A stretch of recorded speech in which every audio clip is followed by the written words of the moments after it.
Abby sitting in for Barbara tonight. Abby, are you on the line?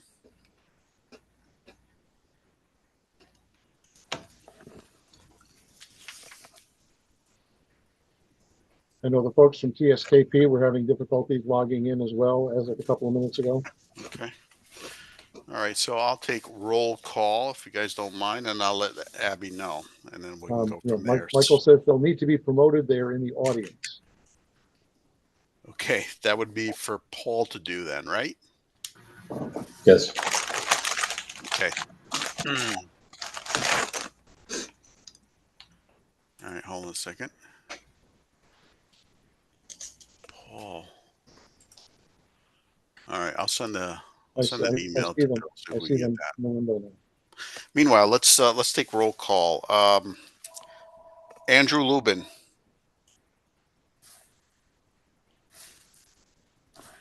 Here. Okay. J.C. Chinelli. Here. Bill Mecca. Here. I know Fran is out today. Ann Sather. Here. Beautiful. John Morello. Here. Bob Gilbert. Here. Gilbert. Good, Bob. Here. And Jeff Alterman. Here. Fantastic. So we do have a quorum tonight. Thank you very much.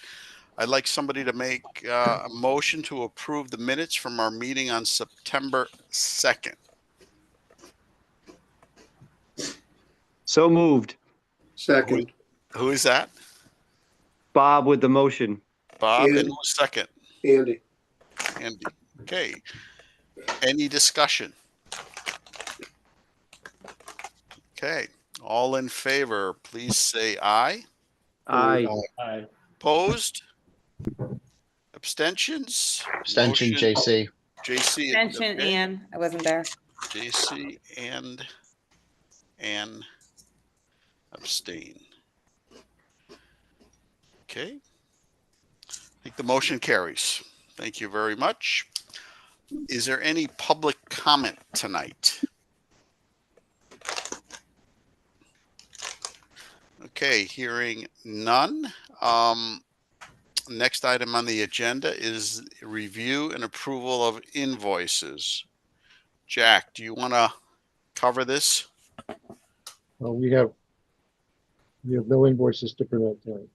No invoices. Okay, no invoices. All right. New business. The first item is the architect's project update, but I don't think Taisu Kim is on yet, right, Jack? They are. They are? Beautiful. Mike, are you on? We're here. Randall and I are here together. Hey, nice office. Ray is here, and Jeff, your project architect, he's in the audience. But I think we're good to go. Fantastic. I wonder if you guys could start us off with a brief presentation of the schematics. I mean, the last time we saw it, it was a kind of a single line drawing, and I think we've got some renderings and some plans and things like that I think would be very interesting to the committee. So I'd like you to give a brief presentation if you could. Thank you. I'm going to run through this quickly.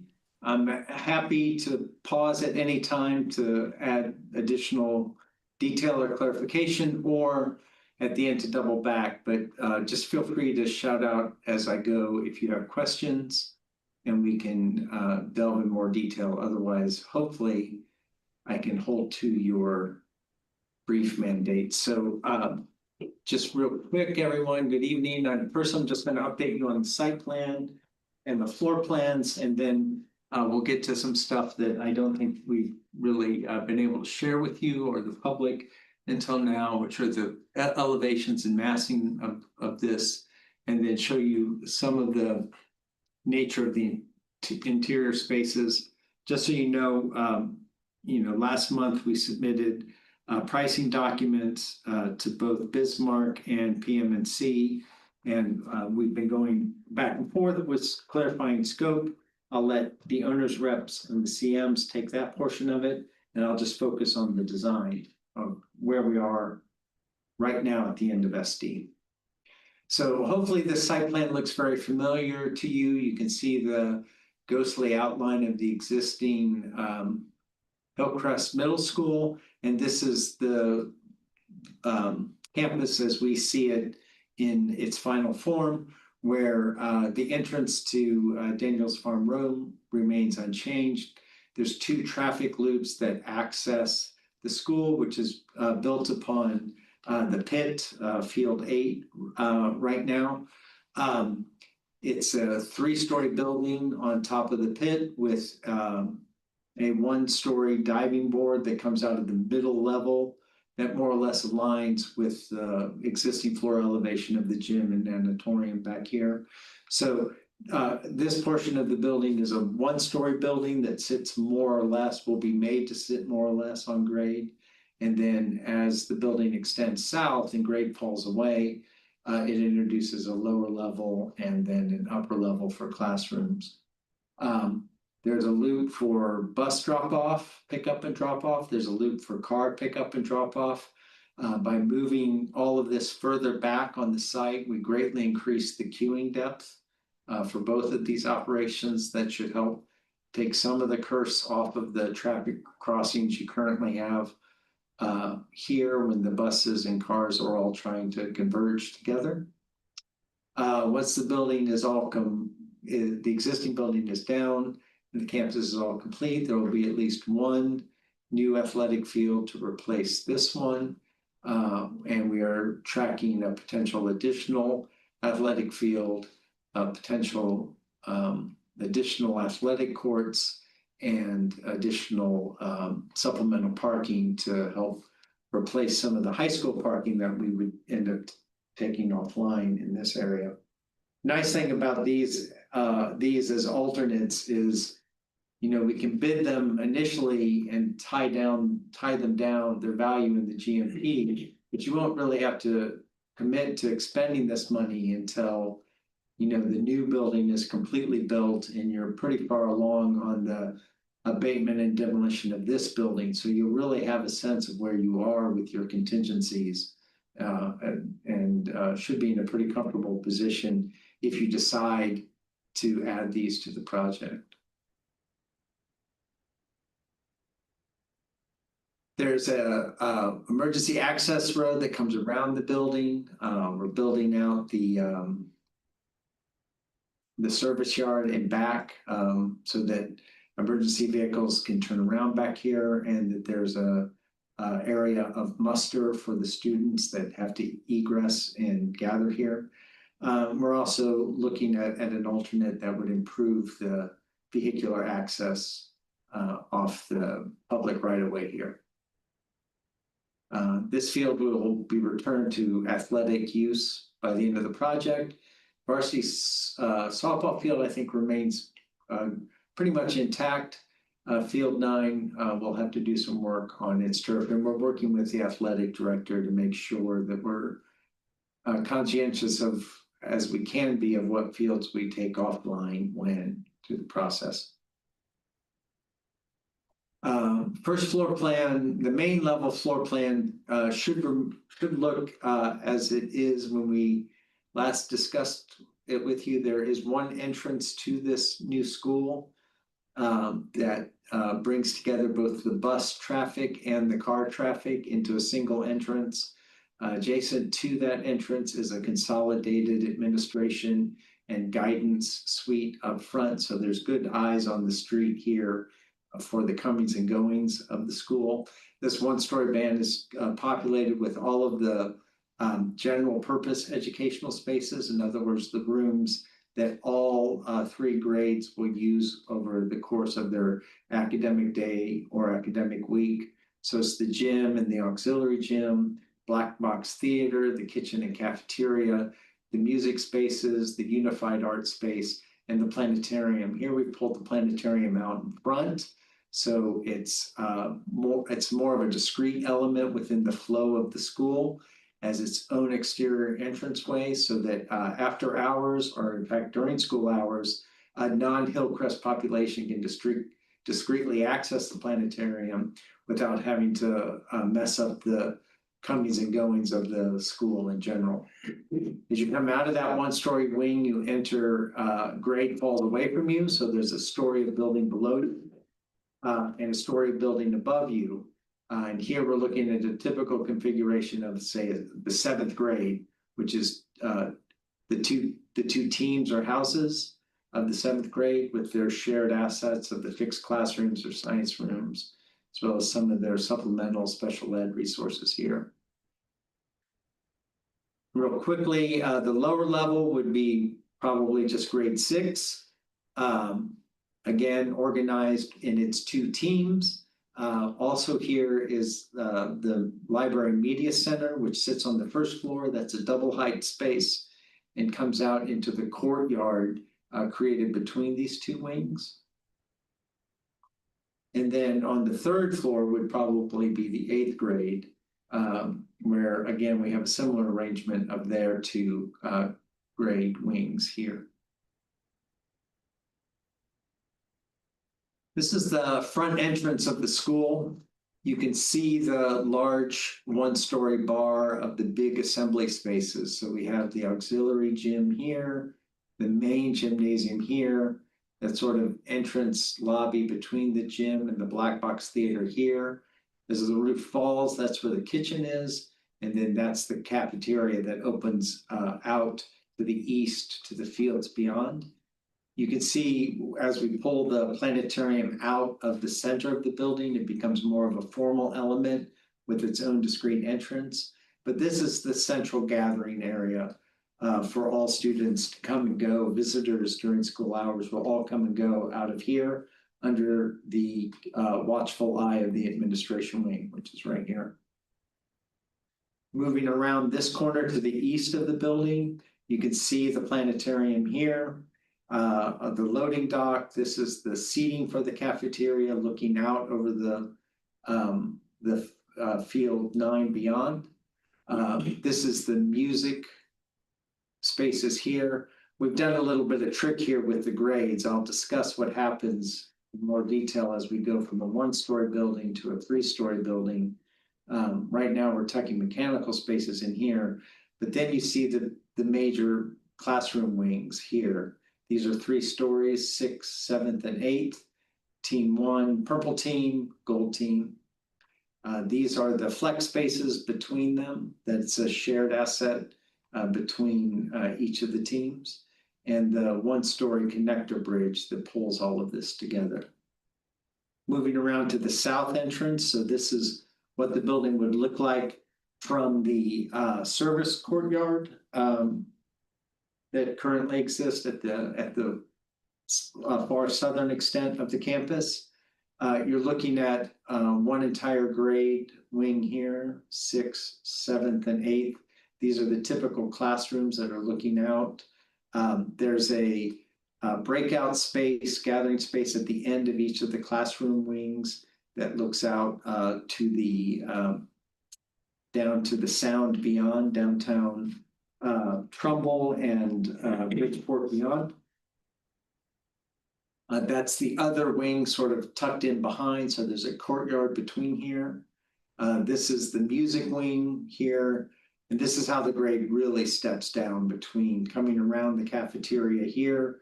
You come around the music spaces, and then there's a terraced amphitheater over here. And then lastly, just looking at the building through the trees from Daniels Farm Road, I mean, we're really quite far back here. There's a row of residents in front of us, and then that valley that has the wetlands in it, and then this piece here.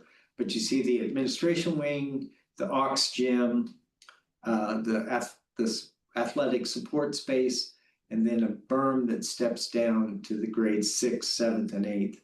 You see these bay windows at the breakout area that's at the tip of each of the teams that looks out over the view. And then you see the 2-story media center in that courtyard beyond. Pulling it all together in 3D, this is looking out towards the sound from, if we were at the baseball field and took a drone far up into the air. This is what it would look like. This is the main entrance of the building. So the buses come around one traffic loop, the cars come around the other traffic loop. All the students come and go here. We have a glazed PV canopy. This is north facing, so this will be a nice way to protect the opening, but not cast that north facing entrance into deep shadow. You can see the gymnasium, the black box theater, the kitchen, and the cafeteria. You see how the planetarium is used as kind of a nice formal guidepost as you come off of Daniels Farm and enter the campus. This is a good target to aim at with its discrete entrance.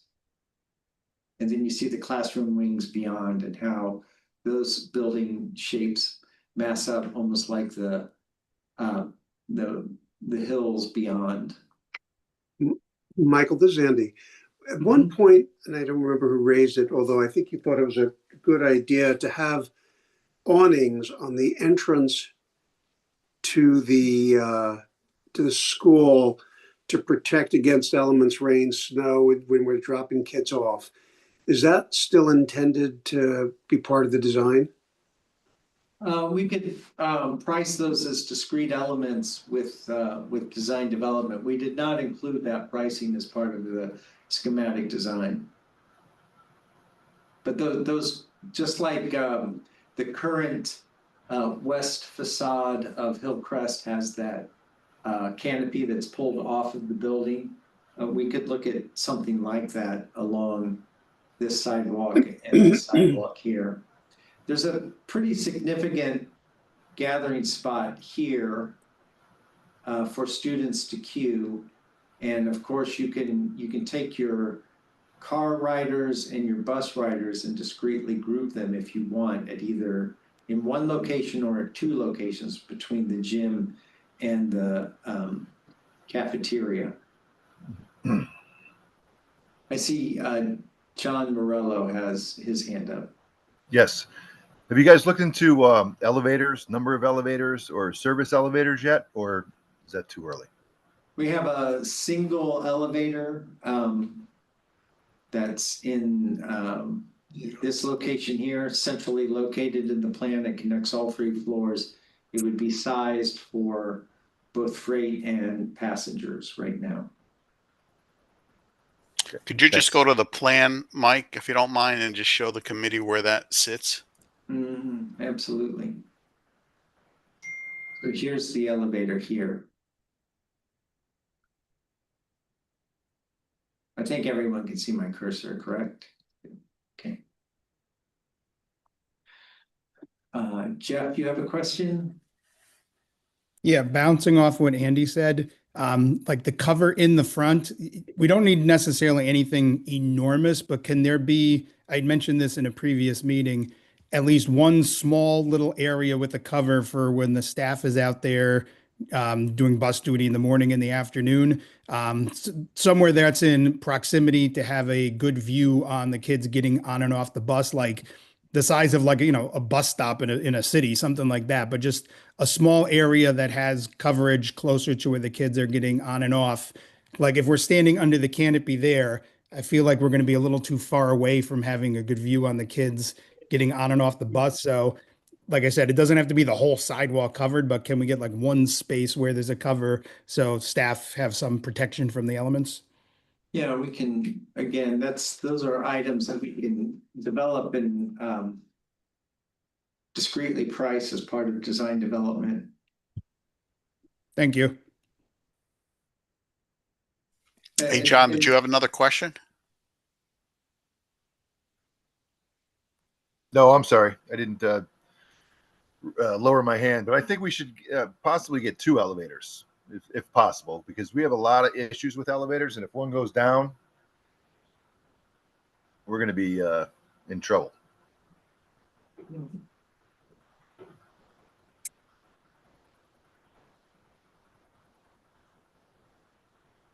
No, that's certainly something that we can develop in more detail as we go. I mean, the elevators, you kind of have to pick your pony from the onset, but these canopies or outposts, those 2 are items that we could frankly discreetly bid as ad alternates and we can fix the price on them, and then you can dial their order of magnitude up and down depending on, again, how you're doing with your contingencies at the end of the project. You can add sports courts, or you can add 100 linear feet of canopy, or you can decide to add 50 linear feet of canopy, something like that. I mean, we can build in a fair amount of flexibility on that. In any usable space, we're gonna put a PV on top of it. That would be great too. More PV. The bus monitor will be able to charge their iPad while they're counting students.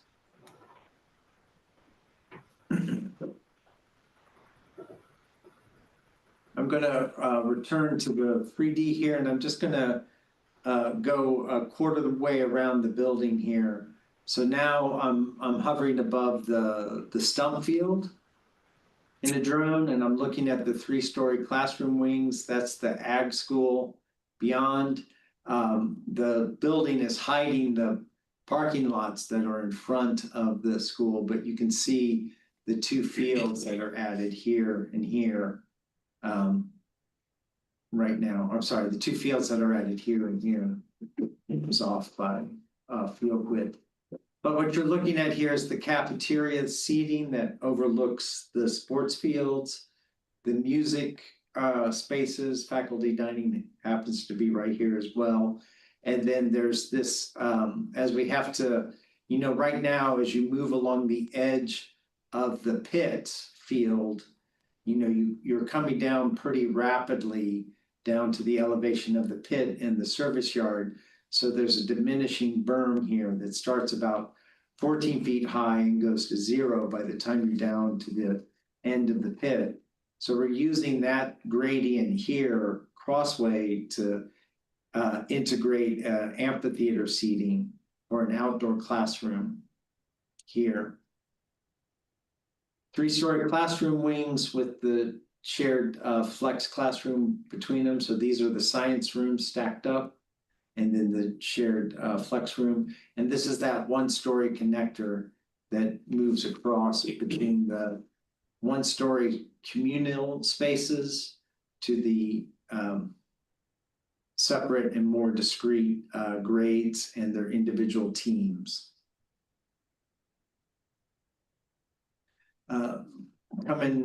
Bring this thing home here, moving quickly into the interior of the building.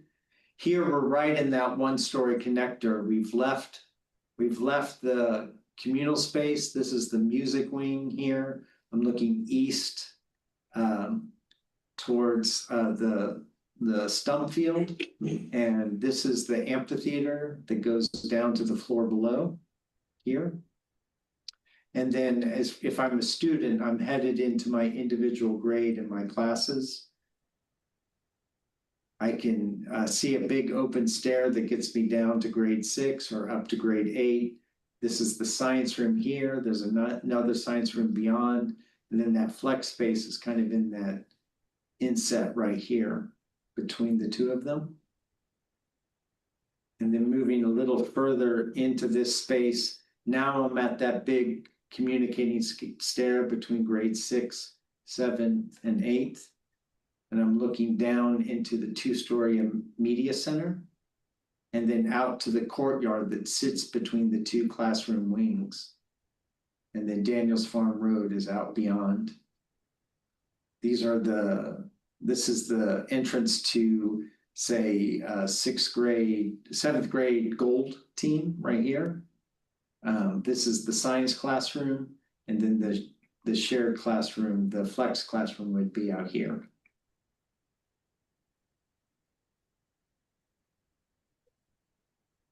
And I think that's about as brief as I can go nowadays. Are there any other questions, comments, or, oh, I see Anne. Yes, Anne? Hi, so I'm just curious, I don't know if you've gotten this far in the process, but how, in terms of fire, is like doors, are they evacuating, like, are the kids in like the flex space or like I assume the cafeteria there's gonna obviously they have flood on out, but like are wings going down to different areas? Do you have like a thought process in terms of how kids evacuate?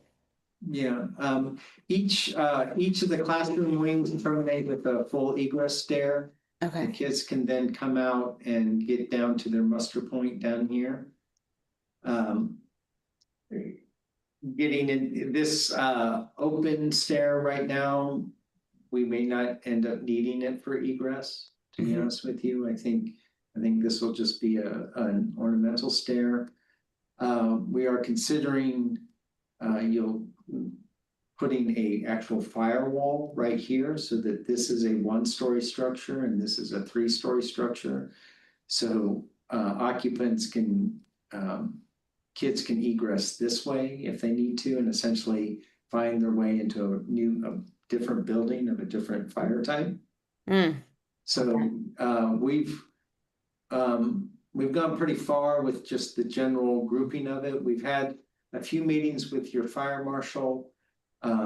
She's a great advocate for the students, and we do have to look carefully at the number of people we have in this wing. By the time you fill the gym, cafeteria, and the black box theater, in theory, you're talking about a lot of bodies. So we do have to look hard at the number of doors we have here and the number of doors we have here. But I do like the idea of making it 2 separate buildings because they kind of operate differently anyhow. And we have good, great access for the big assembly spaces, and then good multiple access points for the students to move through the 3-story building. And just so obviously if it's a 3-story building, if there's a student who they're not supposed to use the elevator during an evacuation, so there's an area of refuge designed for them with like a big enough space. Well, technically, we're not required to have areas of refuge in the sprinkler building. Okay. So I guess my short answer is right now, we're not contemplating areas of refuge with call to aid stations. Okay. It's not a code requirement. That's about how I'll answer that right now. Okay. We can, that might be a conversation we might want to, Jeff, you might want to talk to Brian and see how they feel about that. Okay. I just, as somebody who works in a school with a lot of kids in wheelchairs, I don't disagree. I will say we've consolidated the special ed with the self-contained classrooms and everything here on that main floor that can get out to grade fairly easy and isn't reliant on elevator usage during the sort of the normal course of the day, because pretty much if you're on this level, you're in a 1-story school for most of your existence, unless you have to go make use of the media center. But it's certainly something that we can work with the educators on. It's really only level 3 where you don't have grade access. Because the lower level, you have grade access, and middle level, you have grade access, but the 3rd level is different. So that's one where we could talk about. Okay, thanks. Provisions. Okay. Andy. Is there any plan potentially to put EV charging stations in the parking area? And if so, dealing with service providers to get it done for free? Oh, that's good. There is a state statute that any building, not just school, that receives state funding has to provide 20% of their parking as EV potential.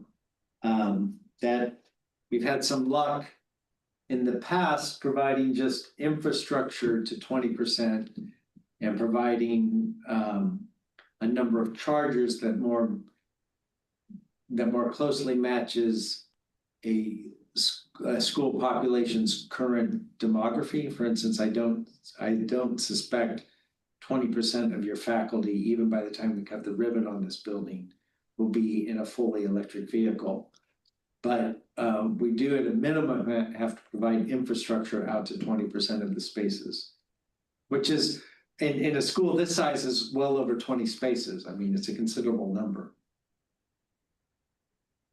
Because I mean, there's a number, as I say, there's a number of providers I mean, we might have to provide easements or some sort of similar access agreements, but they'll effectively install those stations without cost to us. And that, I mean, that might be something to look into sooner rather than late. Well, as part of the design process. Yeah, I like that. Bismarck can take that line item off their cost estimate. I like that. We can buy a teacher monitoring station there for what we're putting in for EV chargers. Any other questions? Hello. Yeah, I've got a couple of questions. If you go back to the perspective, it doesn't matter which one, just pick one. This is a good one. So, you guys talked about the forms, but you really didn't tell us what this is sheathed in. What is the exterior materials and what's on that roof? Okay, so I'll go to this one because this has a greater flavor. To the extent that I did discuss materiality, I told you this was a glazed PV, so you let some light in. This low tan bar, anywhere you see tan, is typically where the building is touching the ground, and we're thinking that that is a cement-based masonry unit that's more or less brick-sized. We can show you some samples of that. There's a range of ground face block products that aren't 8x16. They're more hand-scaled and a good range of colors and materiality. This piece here, which is cranked at the angle to address the entrance, is a phenolic panel with a wood texture to it, wood grain and texture to it. So it appears like it's wood siding, but it doesn't require the maintenance of wood siding.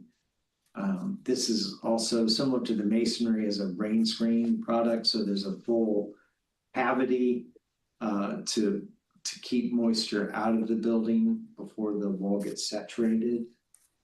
The gray piece here that mostly sits above the masonry base is a fiber cement panel, also on a rain screen.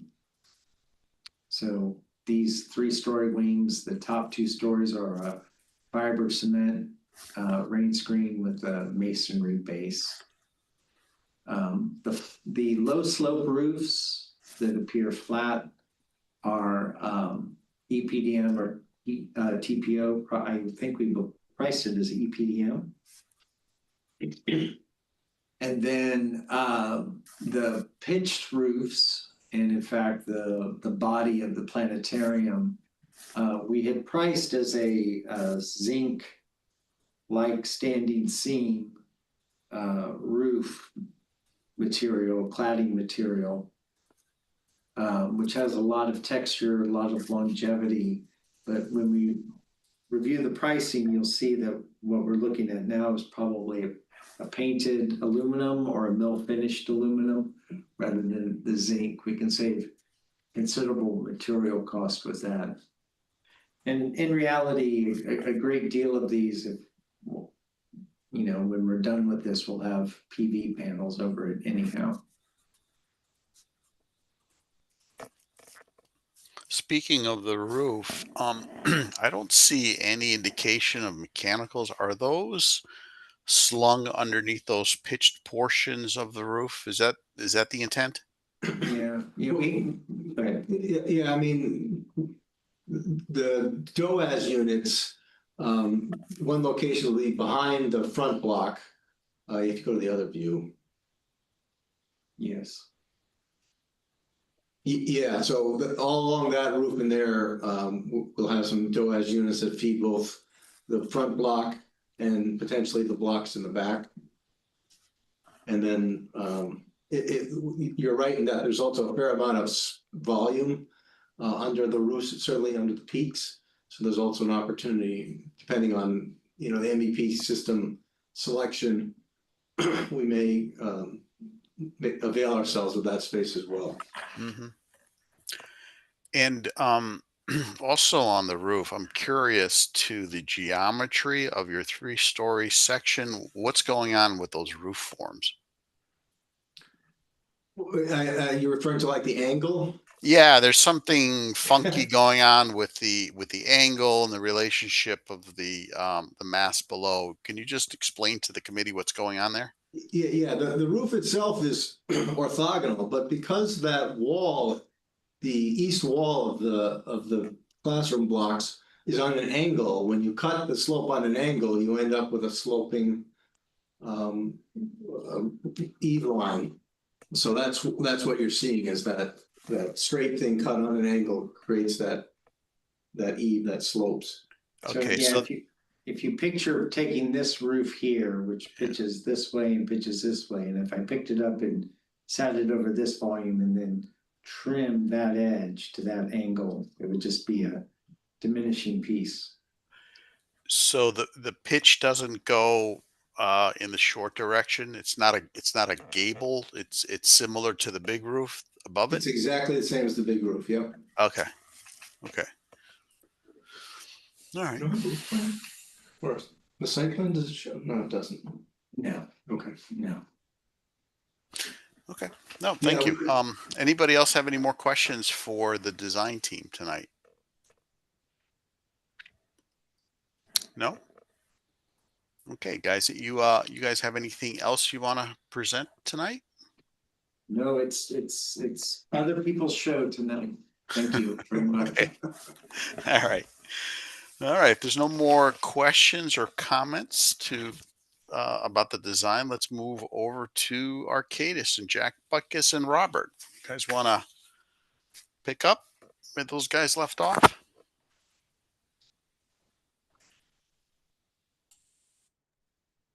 We're not.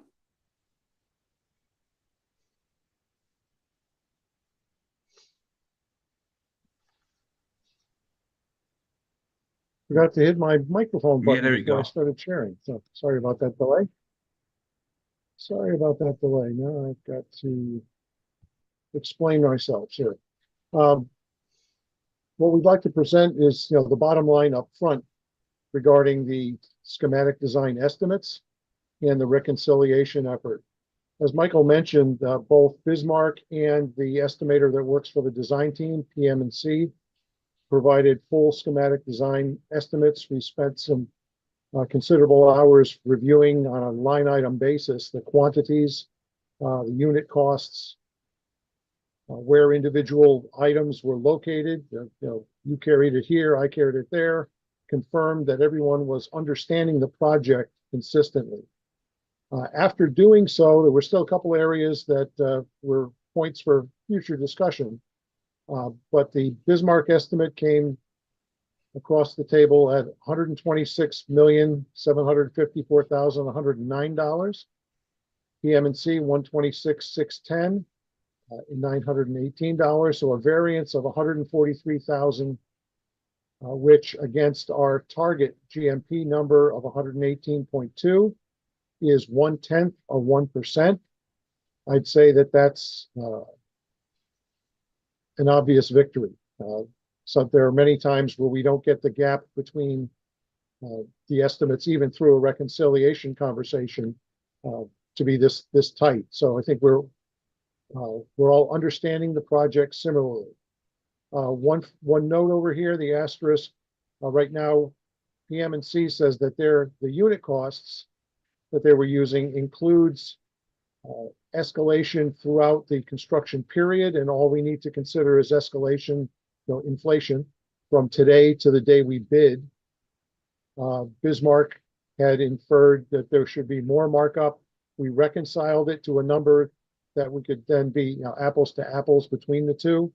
Bismarck still had a footnote on their estimate saying they're still not terribly comfortable with that, which would jack their number up slightly higher and broaden the gap. But one of the variables that we have carried in both estimates is that due to the early stage of design, only having schematic design where a lot of the information is in narrative form rather than drawings and actual specifications. So we've got a 10% design contingency. So if we thought something was worth $1 million, well, we've got $1.1 million salted away because of that design contingency for details that have yet to be created and clarifications that are yet to be understood. So again, on the top line, 143,000 between, we averaged that to 126.68 million. We did look at some items, which I'll show you in a moment, of potential design tweaks, some value management changes to what was presented by TSKP in the narratives. Some we thought were clear to recommend at this point. Others were asking that we deferred decisions on. We came up with $6.4 million worth of those, I'll call it low-hanging fruit opportunities to do value management. So that leaves us with a gap, between the 118 and the 126. We've got an $8.4 million disparity. When we use that, what I would consider fairly painless value management pickups, we've got 6.4. That leaves us just over $2 million worth of gap between estimate and budget. That represents 1.75% of our GMP budget of 118,200,000. At a schematic design estimating milestone, to be within 1.75% of our budget is a very manageable place to be. And further refinement that happens within the design development phase can easily accommodate that variance. I mentioned value management items. Several were offered by the design team. I'll just quickly go through them. There was a hauling allowance, a disposal allowance for PCB containing materials. We have other contingencies in the project, so the suggestion was that we cancel that. I'm recommending that we defer that decision. There's a potential of moving the building a little bit further to the north, which would place all of the one-story wing on existing grade. At present, the way the dimension of the building is versus the topography in this location, part of the south side of that one-story wing is hanging out in what is now midair, and we need to bring in fill in order to lift the ground level to allow it to be a slab on grade. There's about $1 million worth in base cost for that fill. With all the markups, it's about $1.25 million. Knowing that we would need to remove a portion of the existing building, most notably the natatorium, in order to allow that shift to occur, and understanding that there is a ripple effect of structural considerations that could occur if we do so. I think it's a little too early to benefit from that money. So I think we need to study that further. So we're recommending that be deferred. As Michael mentioned, creating a firewall between the one-story and three-story buildings is being considered. That gives us an obvious point of security to separate the academic wing from the public wing. So we could lock off the academic areas when using the more public spaces off hours. But by doing so, as Michael mentioned, you create legally two different buildings, a one-story structure and a three-story structure.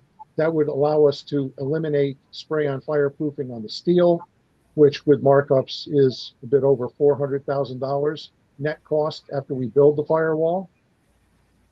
So we're recommending that be accepted. Using the painted aluminum standing seam roofing rather than the zinc roofing with markups is $2.2 million. So that was a fairly fast decision to recommend that this be accepted. There was a millwork allowance, and there also is some millwork that's shown in some of the trade numbers. Thought using the design contingency, within that 10% fudge factor we're carrying, to be able to outline that and support that once it's further defined. Again, we can peel that money back at DD, if we feel that the development is captured enough of the casework details, we're recommending that that be deferred. In verifying the content of the project estimate at referendum time, we were able to confirm that the photovoltaics were considered to be either something that would be a nice to have if the bids come in well, or to consider a power purchase agreement so that we're not laying out project dollars for the PV, which is another way of saying the PV was not in the referendum budget. It was estimated as part of schematics. That's about a $2.3 million element of the schematic estimate. So to reconcile what we're showing in the design versus what was actually in the project content at referendum time, we're recommending that the PV be tracked separately. Michael mentioned with regard to the canopies and such that we can design it now, we can bid it now and categorize it as an add alternate so that if we have acceptable numbers on bid day, we can purchase it right away. If we don't, then we're not struggling to peel dollars back out and running the risk of getting 70 cents on the dollar on what was actually in the bid as a deduct after the fact. So listing that as an add alternate would be prudent. We can get the price and buy it if we can afford it, but it should not be considered part of our bottom line due to the fact it was not in the referendum budget. One element that was assumed to be necessary, and we need to confirm that with the facilities folks, about lightning protection on the building. Do we need lightning rods? Yes or no? Right now it's in the building. We don't believe that it's necessary. We're recommending that we accept that savings of $131,000. But again, that we'll need to put a final confirmation with facilities on that. There was another casework allowance for miscellaneous items, again, suggesting to use design contingency. It's about almost $900,000 worth of product. Again, we'll defer that decision to design development, see if we, again, at design development, more detail ends up on the drawings. So in the design development estimate, we'll be carrying a much smaller design contingency as we move to construction documents. And we'll reconcile that, whether we need to hold this contingency or not once we get to DD. In the ed specs, the general classrooms, your average classroom, not your specialty rooms like science, music, art, etc., were shown, I believe, 900 square feet. The present design shows them slightly smaller, and we're considering reducing them down to 800 square feet. I can say from other projects, 800 is a very comfortable number for the student population per classroom that you're intending. So this seems to be a very doable savings with markups of $1.3 million. We discussed it with the principal, assistant principal, and superintendent the other day, and they seemed to understand the logic and did not have an objection to that. And then the final suggestion was, well, why don't we harvest $1 million out of owner contingency now, keep more content in the building, and just bump up our budget to 119.2. Frankly, we feel that it's a bit early in the process to start pulling dollars out of owner's contingency, so we'll defer the decision there.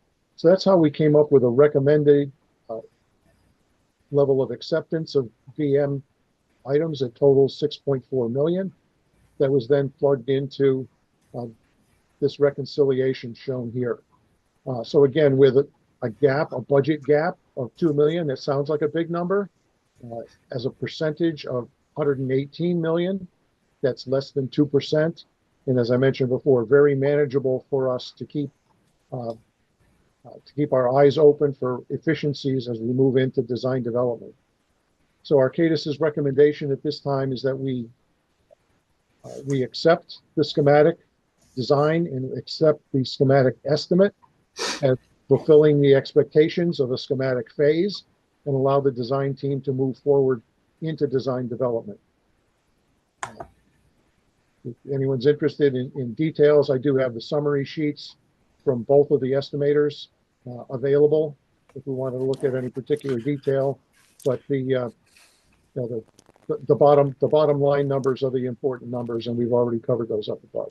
Hey, Jack, I think it might be helpful to explain to the committee the trade cost and then the sort of add-on costs that make up this number, because I don't want people to just think that it's just trade, that these are full construction costs. I wonder if you could just give a quick overview on that and what percentages we have to bring the numbers up. I can do that quite handily. Here in this summary sheet, and I apologize if my audio is getting a little garbled. My computer's acting up. Can you still hear me? Yes. Okay, thank you. As I mentioned, the design contingency of 10%, construction manager's contingency, which is something we'll carry throughout the project into the award of the GMP. That allows the construction manager to cover what we consider in-scope changes, things that they may not have purchased in specific bid packages, but are still depicted in the design and therefore required. There's always a little wiggle room. Oftentimes we see the majority of this 3% turned back to the owner progressively throughout the project. So it's not as though, if it's unspent, suddenly you get this chunk of money you can do nothing with at the end. But we will manage that with the CM throughout the life of the project. So that's 13% of markups right there. General conditions and general requirements, it's a little over 5%. That supports the construction manager's staffing, their trailers, their nuts and bolts requirements that they, as a supervisory entity, are required to do as part of the project. Performance and payment bonds as a percentage of the cost of the work, insurance as a percentage of the cost of the work, and then the construction manager, in addition to covering their overhead costs and their staffing, they also get a fee, which is basically their home office support and their profit on the project of 1.63% in this case. And then this is our escalation number, which I mentioned before. In the PM&C worldview, the unit price includes escalation from the day a contract is signed to the midpoint of the project. That's as you're buying it out halfway through the project. And Bismarck's a bit uncomfortable with that, but this 4% would bring us from estimate day to the day we get the bids, figuring that the bids are already, the unit costs that they're using are recently bid costs that had a project duration factored into them. So when we look at the totality of these percentages, that brought us up to the 25.4% total markup. So if it costs the contractor $1, cost us $1.25 to actually deliver that after all of these other considerations are taken into account. Thanks, Jack. Are there any questions on those percentages and what they mean? I have other questions, but go ahead. Okay. So any questions that pertain to the documents that I've shared, or can I stop sharing? I have a question. Okay. Just, I know you said you spoke to the administration, but can you explain the reduction of the classroom size, what the benefit of that is? Because thinking from a teacher point of view, that kind of raised my eyebrows a little bit. Sure. I'll use an example from a project that actually Mr. Costa and I worked on about almost 25 years ago, where we had a client. I was doing the management side. He was one of the architects on the project, and they wanted 900 square foot classrooms in a pre-K-8 school.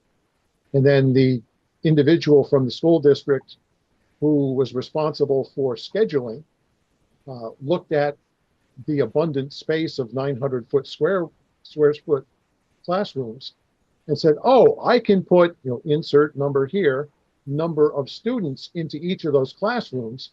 And when the Board of Ed did the math and added up all the classrooms and all of those bodies per classroom, they were shocked to find out that the building capacity was well over 200 students more than they intended to put there, which was upsetting to them because they didn't want to instantly create an overcrowding situation. And the advice of the architect was taken, and they did reduce the square foot. I think those were brought down to I think 750 square feet from 900 square foot. Here, as we are all middle school kids, not a swing of ages from pre-K to 8, I think an 800-foot classroom size as a general rule is prudent and still gives you the capacity to add those extra couple of students per session, if necessary, as you have the swings in population from year to year. And this is a number that PSKP is comfortable using. That's why they recommended it. I've seen it on many projects in the past and have seen that it is a practical number for the average number of students that you intend. Back when I was a Trumbull School student, we went through a period where we had 30 and sometimes 31 students in a classroom. And I know that Trumbull doesn't want to get there again, but by not having classrooms that are too oversized, you know that you're not going to be tempted to shoehorn an extra 5 or 8 students into each classroom. Does that size, like, so if you're talking like a, mid-20s for like an average class size, the way you instruct today is a little bit different from yesteryear. The kids aren't always just sitting in their desks. They're up and about, moving all around the room. Does that 800 square feet allow for, let's say, 26, 27 desks and plenty of room for kids to safely move around, to do some like walk-arounds around the room for part of the lesson? I'll let Michael or Randall comment on that as far as typical furnishings and layouts.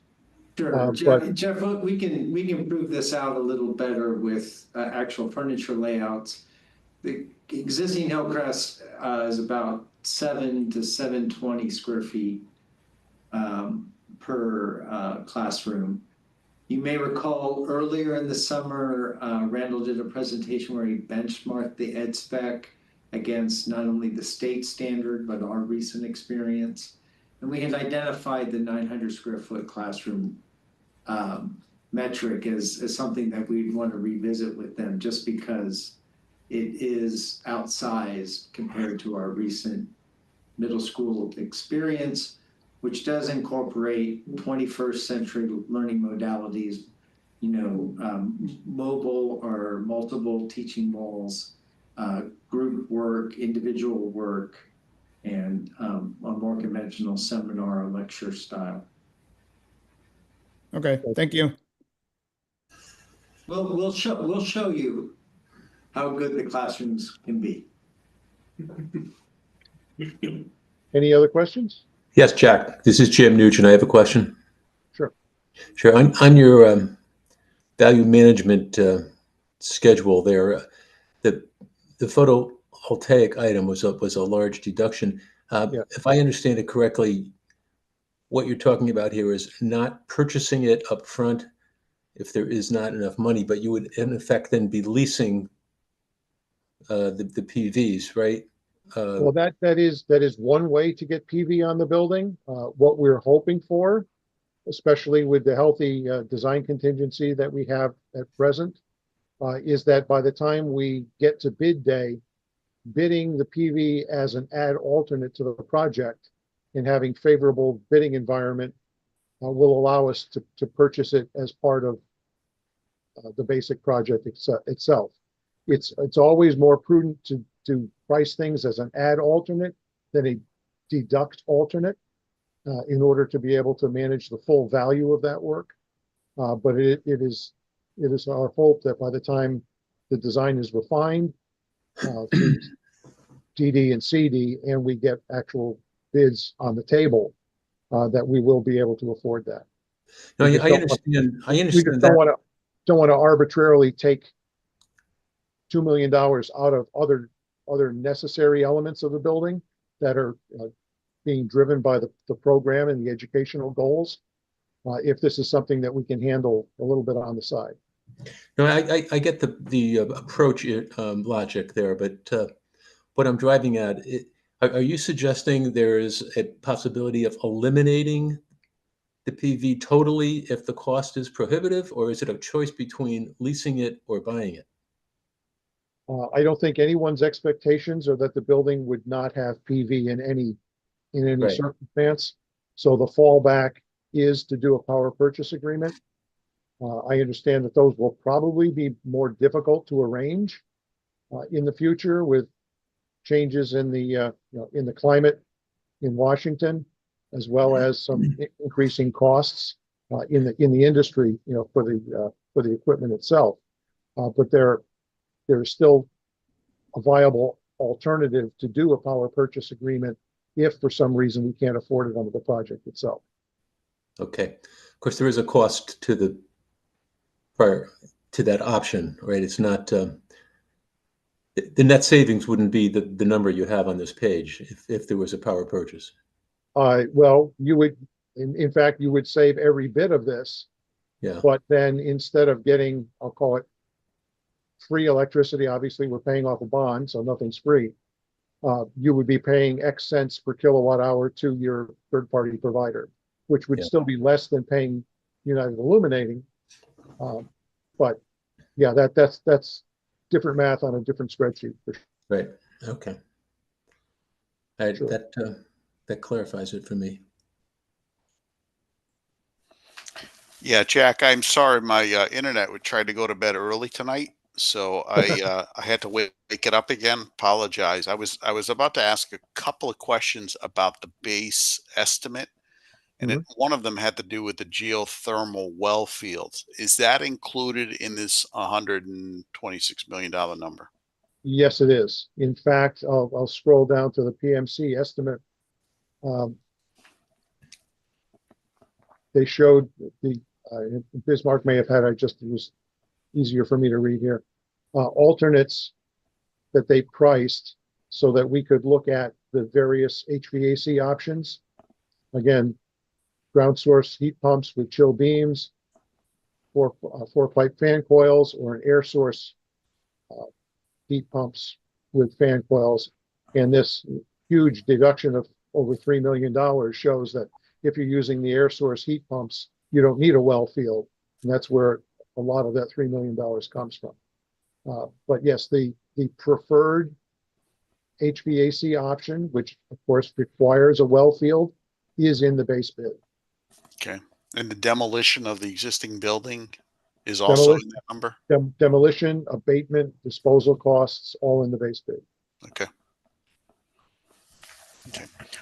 If you go back to the list for a second, I just want to ask in the building committee if there's any questions on these items.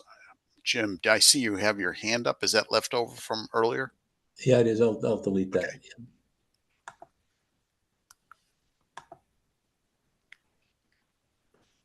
Any questions on this? Do we want to review them individually, or do we want to render a vote as a committee? What's your pleasure on this one?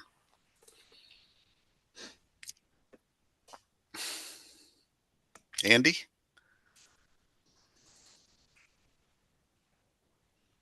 I think we should just do it as a universal vote. I don't think that anyone is going to necessarily pick apart the recommendations that we've been given this evening.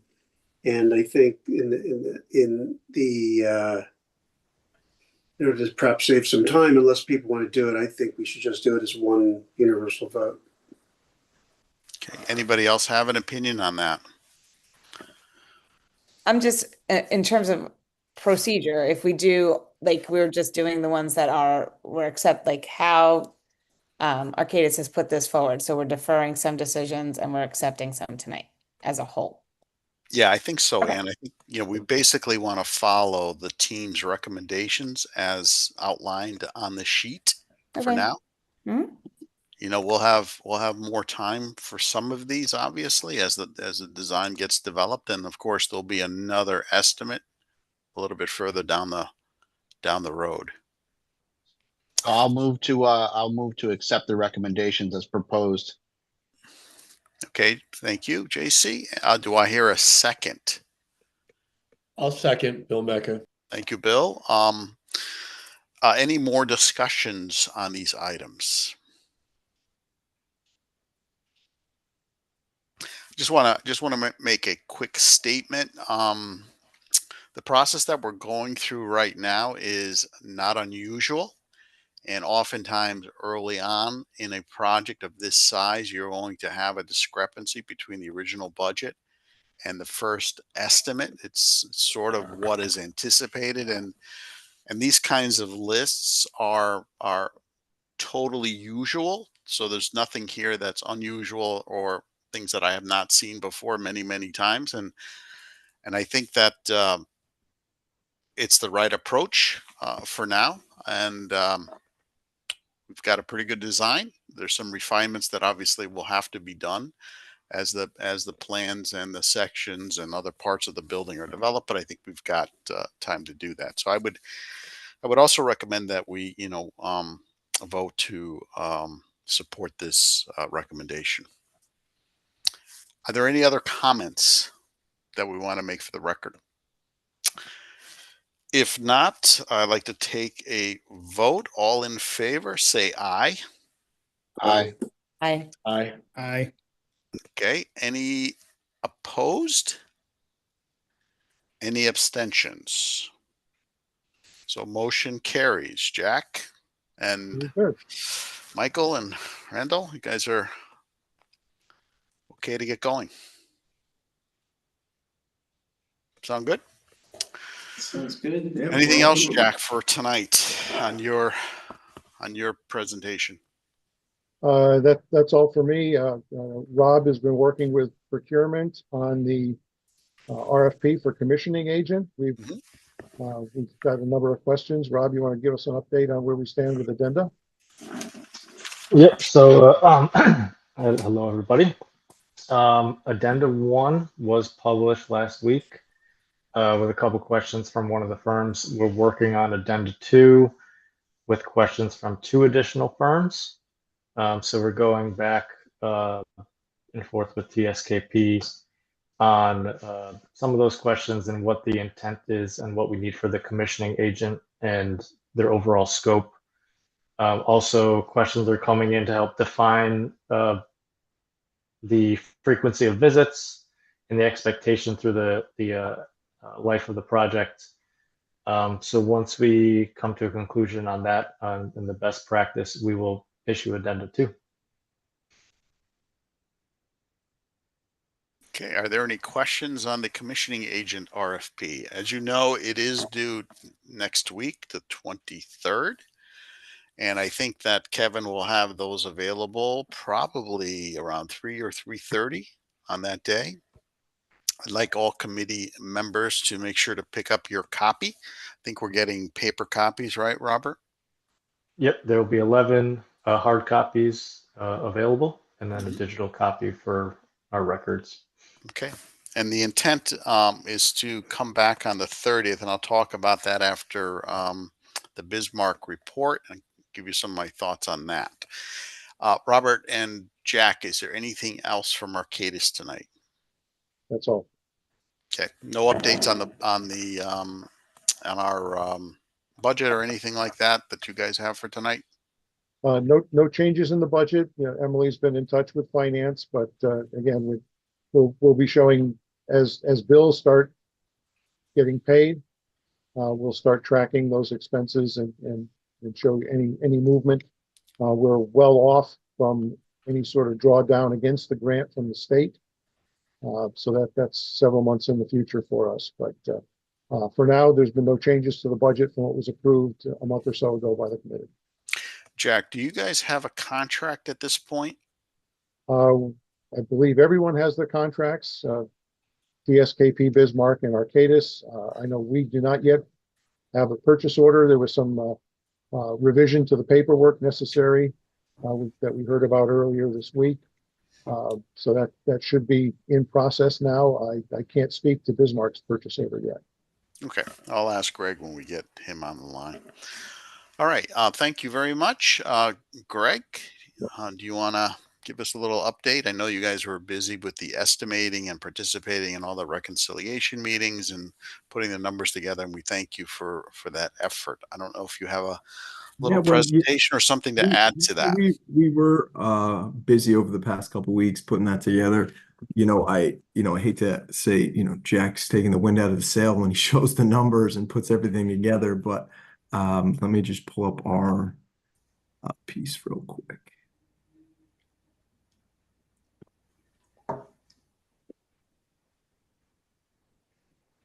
So, this is how we shared it with Arcadis and Taisu Kim and Michael. We go through the base of estimate using the uniformat because the state OSTA is familiar and they prefer that format. So that's something that we took into account as we went through our estimate with PMC.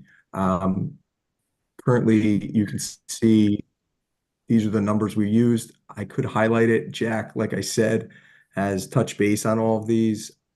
Happy to share with the committee if they would like to go through any of these with the fine-tooth comb. This is a high-level detail where our estimator, Tim, and staff, and Jack in our office have gone through, I like to say, educated guesses here on a couple things that fill the holes through the schematic design. Currently, we've just started to develop a schedule because this project, slow down a little bit.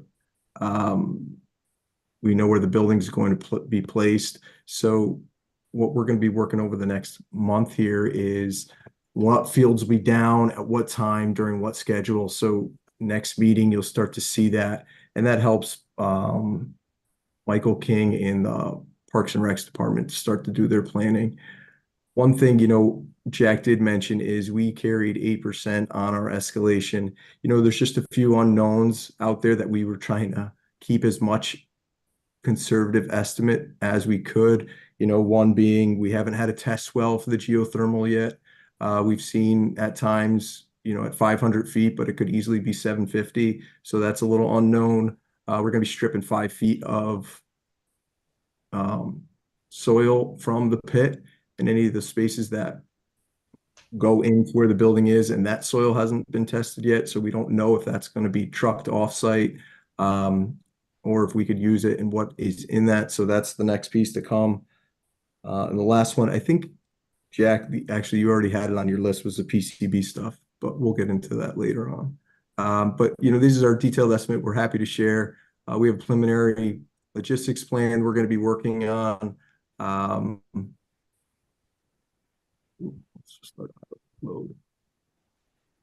And this is just for estimating reasons to highlight, how we're going to get around the site, determining locations, like we'll have to bring in millings and stuff in the front for contractor parking, phasing of fence lines, and the distance around the whole site. That's all we had for the evening. Yeah. Did I hear correctly that you have not received a geotechnical report yet? So we received boring samples. We're waiting on Langdon to provide what kind of soil is here in the pit.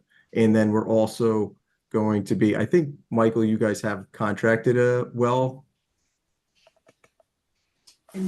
We will do a test well. To Joe, to your specific point, we have the draft geotechnical report. We don't have the final foundation recommendations that's based on what we hope to do with the project. Now that we know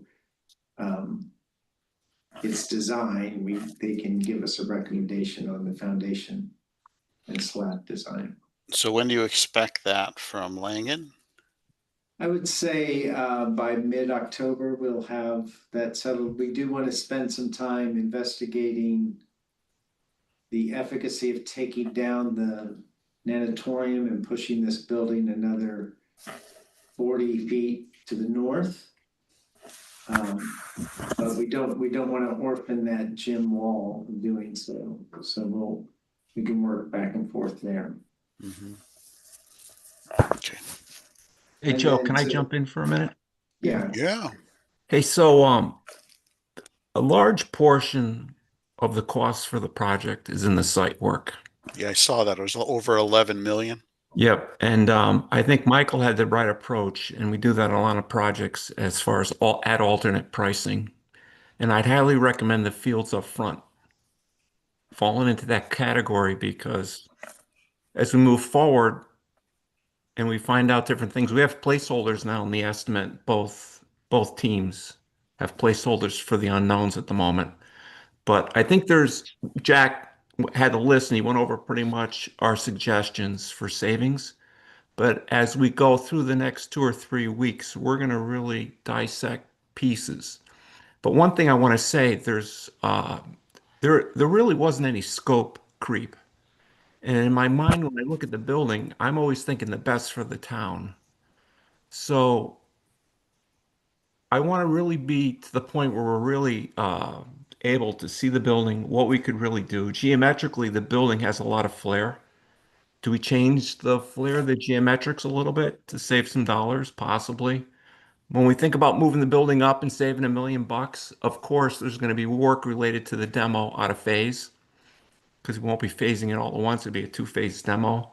And there'll be other things that have to come into play to handle that work. So is the cost savings really turn out to be 400,000?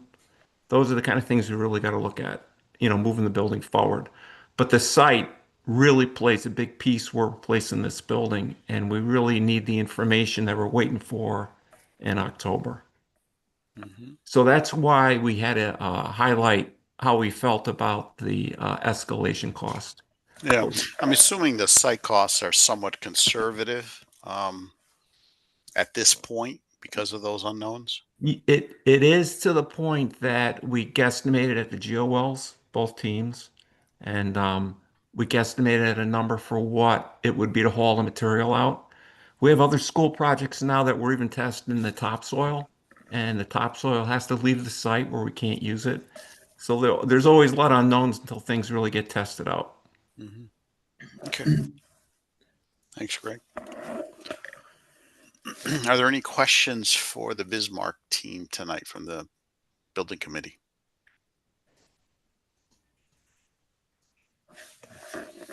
I thought the numbers turned pretty close, though. I mean, after we went through the reconciliation, it worked out pretty good. Both teams. I was happy. Yeah, it looks like you guys worked hard to get those numbers reconciled, and thank you for doing that. Yeah, there's two good estimating teams at work here. I've worked with both of them a lot, so you got some expertise there. All right, so if there's no more questions from Bismarck, I say we go to the next item that has to do with the date of the next meeting, which is September 30th. I'm going to suggest that because we're going to be reviewing the commissioning agent proposals, I'd like to suggest that we do that in person. And then that'll give us a chance to get in a room, go into executive session, discuss it, and then decide how we want to proceed with that selection. I think we're a little bit behind the 8 ball on that. I was hoping to get the commissioning agent on board over the summer, but it's still early enough in the project to make really good use of the commissioning agent. So I'm suggesting that on the 30th, everybody take their notes and their books, and we get together again in town council chambers, and we'll have a regular business, and then we'll split off for an executive session and decide what we want to do with the commissioning agent. Is everybody okay with that? Is that something that committee members are okay to do? Joe, I'm just curious, how many commissioning agent things do you think we'll have to review, and how long? Sorry. Jack, you want to jump in here? There is probably not many. At present, we've seen interest from 3 firms based on the questions that have been received. If we get 4 or 5, that's going to be a big number of participants. I've had architect solicitations where we've gotten more than a dozen. We don't have that kind of turnout for commissioning agents. So I don't think the lift is going to be quite as onerous as you might be fearing. You know the names of the firms, Jack, that submitted questions? Not to say that they're all going to submit. Some ask questions and they don't submit. But who are the three candidates so far? Rob, can you recall those for us? Off the top of my head, I believe Silas O'Brien was one. Colliers. I think SES was the third. I don't remember the third. Joe, when the RFP was published, I personally reached out to 5 firms to make them aware, just to get the most competitive bid environment. Okay. Well, we'll have to see who submits next week, and we'll go from there. I don't think it's going to be that many, Ann. Honestly, it's not going to be like the architects. Joe, are you planning to interview at that time, or? I don't know, Jim. I think what we're going to do is look at the packages and then decide as a group whether or not we want to interview. We are receiving proposals and qualifications. That's my understanding of the RFP. Yep, and the RFP was worded that allows you to award direct or shortlist or interview. Yeah. So we'll decide as a group at the next meeting. Everybody okay about coming back to town hall? Yeah, good, great. So the meeting agenda will reflect that when that goes out. Okay. Alrighty. Is there anything? I don't think there's anything for approval beyond what we've already talked about tonight.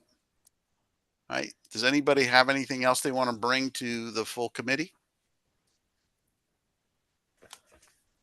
No. Joe, Michael. Yes, Michael. Sorry. We had some discussion as part of this. We'd like to move forward with a more formal site plan and get our utilities organized, get the foundation organized, try to get a test well put in this, geothermal well put in this fall.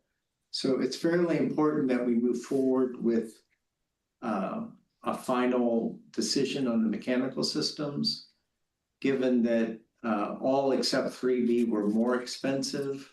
I feel even better about the recommendation that I think everyone was leaning towards with a full geothermal plant and the closet units addressing each of the classrooms. So hopefully that's a shared sentiment with the building committee, but I just wanted to say that out loud. Okay. Well, we could ask for a motion, Michael, and maybe get sense of the body on that. Could I request a motion and just describe that would be selection of option 5 full geothermal plant. Anything else for a description for the motion? Would be the water source heat pumps, right? Yeah, the water source heat pumps. Ground source heat pumps. Ground source heat pumps with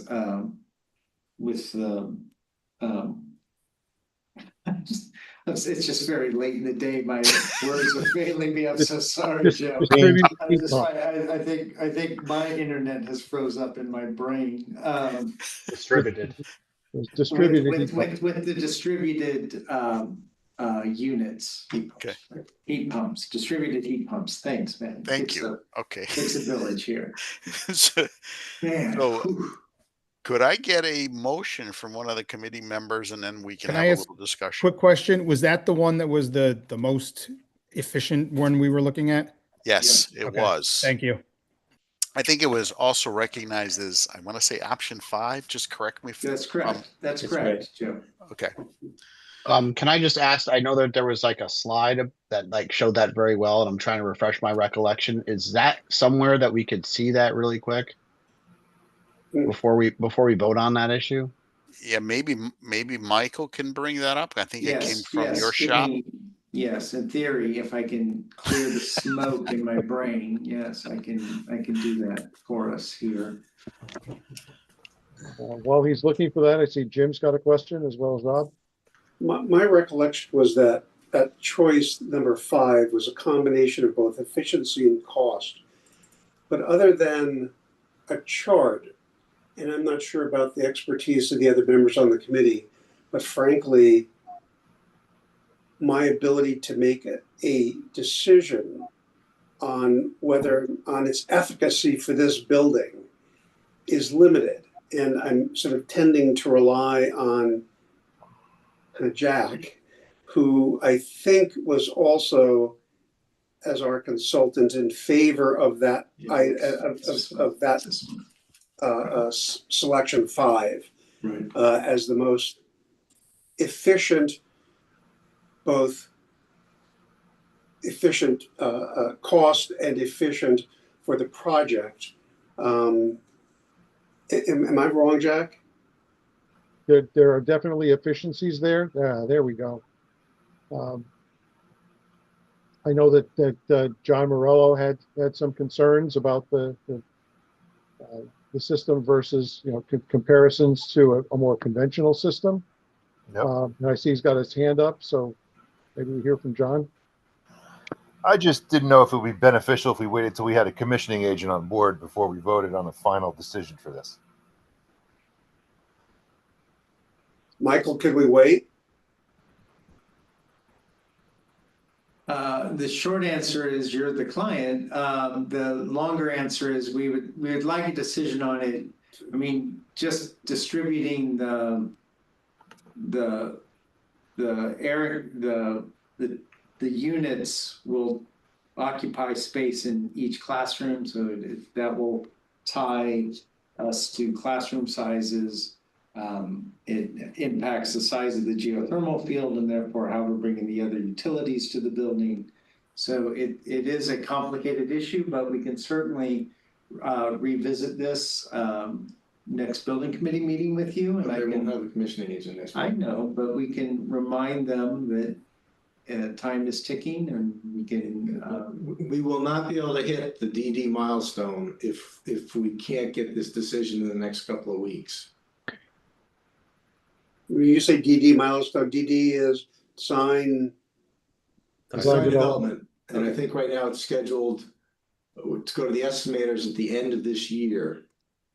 And as Michael said, it has a lot of impact in the architectural plans, depending on which system you go with. If you're doing the distributed heat source, heat pumps, I mean, there's going to be 30 closets that are, 50 square feet that ripple through, and there's a lot of mechanical coordination that's got to occur and not a ton of time to do it. If we're looking at other systems, it wouldn't have such an impact, but that system has the biggest impact to our plans, and it's going to be really hard to put that off for, I don't know, maybe 6 weeks by the time you have commissioning agent on board. I mean, we'll be pretty late in the schedule to start making those kinds of moves. So how does the addition of those mechanical closets affect the size of the classrooms, or are they independent issues?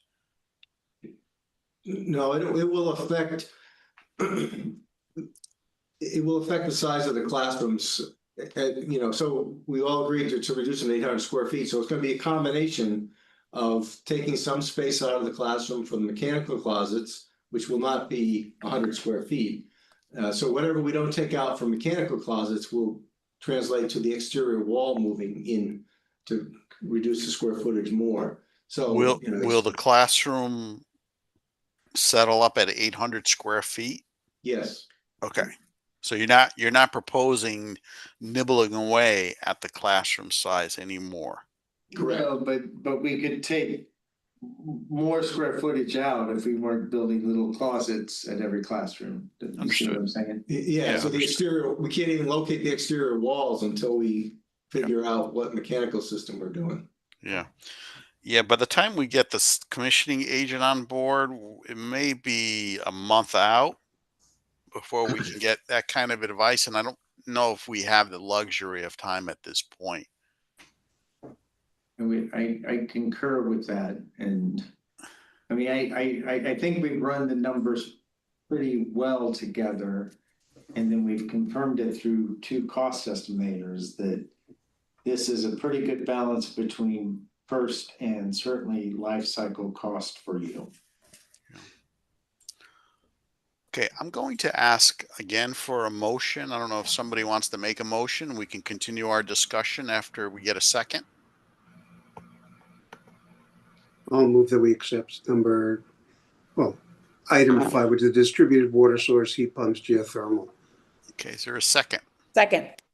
And okay, Yeah. so let's continue our discussion. JC, do you have something? I do. I just want to clarify because I know that Jeff brought this up with regards to classroom sizes, and I think I understand as it was just explained. But is that additional cost that we would have to add for square footage to accommodate these closets? Is that built into the first cost here? Is it in this graph somewhere? Is it being represented? Yes, it is. It's part of this cost here. Okay, thank you. That's the only question I had. No, that's a good question because frequently that gets left out when you're comparing costs of mechanical systems. The space implications of the systems has a cost as well. Mm-hmm. And just to clarify what Joe said a moment ago, that the classrooms will still be 800 square feet. That doesn't impact that size. That's correct. Okay, thank you. This is Greg at Bismarck. One thing, Michael, they're talking regarding getting a commissioning agent. I know you discuss Manchester often. Do you think the commissioning agent for Manchester could take some time just to talk to the building committee? Maybe he could answer the questions for them? Yes. The issue is that they likely could be one of your bidders, Gotcha. and I Okay. think that's Greg. Interest, I get it. Yep. Yeah, I did actually reach out to the facilities director in Manchester, and I reached out to all those commissioning agents for our bid. Okay. If I could just chime in, I mean, Andy, was similar boat as you. I was unfamiliar with the distributed water source heat pump. So what I did was I reached out to my commissioning agent contacts that I've worked with, engineers, and while the geothermal is, it's a new technology that's coming into larger scales, being more prevalent in schools. The distributed heat pump is also an older technology, not an older technology, but it's a tried and true technology. It's not something that's new and untested. I spoke to other districts that have the systems and they're satisfied. There are no major issues that I've heard of. So just want to share, through my research and reaching out to contacts, I don't have any negative negative comments to report. And it is not something that's new and untested.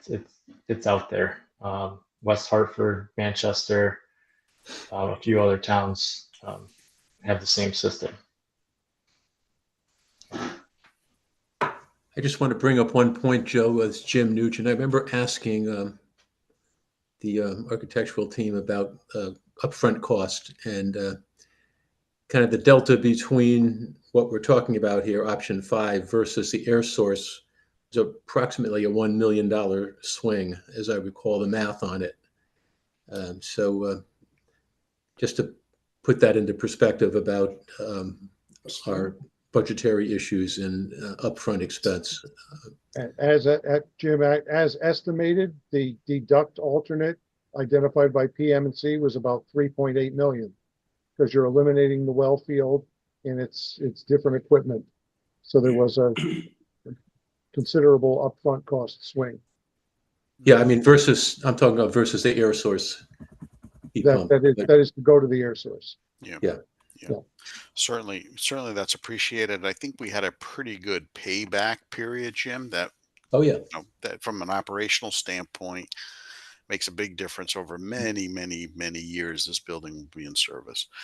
Just to add on to what Robert just mentioned, West Hartford, there's an elementary school called Charter Oak. That school had the distributed heat pump with a geothermal well field. And that building is probably approaching 7, 8 years old. And I've heard no complaints about it. Yeah. So it is a tried and true technology, works really well and extremely efficient. Any other comments before I ask for a vote? Okay, so seeing none, could we get a vote? All in favor, say aye. Joe, 1 second. Is this going to be a vote to approve going forward now with choice 5 for the heating HVAC system? Yes, it is. So Okay. we're deciding on the mechanical system at this point. So can I hear all in favor? Aye. Aye. Aye. Okay. Any opposed? Aye. John Morello. Okay, one opposed. Any abstentions? So motion carries with one nay from John. Thanks, John. Appreciate your concern. Okay. Thank you, everybody. Any other business for tonight? No. Could I get a motion to adjourn? Joe, sorry, and one question. We had an invoice from TSKP that was submitted after Barbara sent out the agenda. Is there an option to submit that for add it to the agenda for approval? Well, I asked about that earlier, Robert. Yep. Jack told me there wasn't any. Okay. So do we want to entertain that? Do I need to do anything with a motion or anything like that? Jack, give me some advice on that. I guess we're going back to an earlier item on the agenda. My apologies. Yes, there was that invoice and it escaped my brain. But since you already had a place on the agenda, we're basically going back to line item X in order to consider. That's Okay, permissible. you want to explain this, Jack, before we vote on it? Yeah, TSKP is invoicing for 80% completion of the schematic design phase. As we presented tonight with the reconciliation of the estimate and being in a place where we are able to move forward into design development. As of tonight, we're considering schematic design to be 100% complete. This is 80% billing through the end of August, and it's even got my signature on it. So, yeah, little memory lapse there. But we do recommend this for payment. The invoice total would be $164,000 even. Is Andy move to approve? Any second, please? Second, JC. JC, all in favor, say aye. Aye. Aye. Any opposed? Any abstentions? Hearing none, motion carries. Thank you, Jack, and thank you, Robert. Thank you, Rob. Okay. Any other business? No. Okay. Can I get a motion to adjourn? I'll moved. Bill, thank you, Bill. Do I hear a second? Second. Ann, thank you very much. All in favor, say aye. Aye. Aye. Any opposed? No. Any abstentions? No. Guys, thank you very much. It was a very busy and productive evening. I do appreciate everybody's attention. So look for those books on the 23rd and get ready to come back to town on the 30th. Okay? Okay. Good deal. Have a nice Thank you, guys. evening. Have a great night. Good night. Bye all. Bye. Bye. Good night.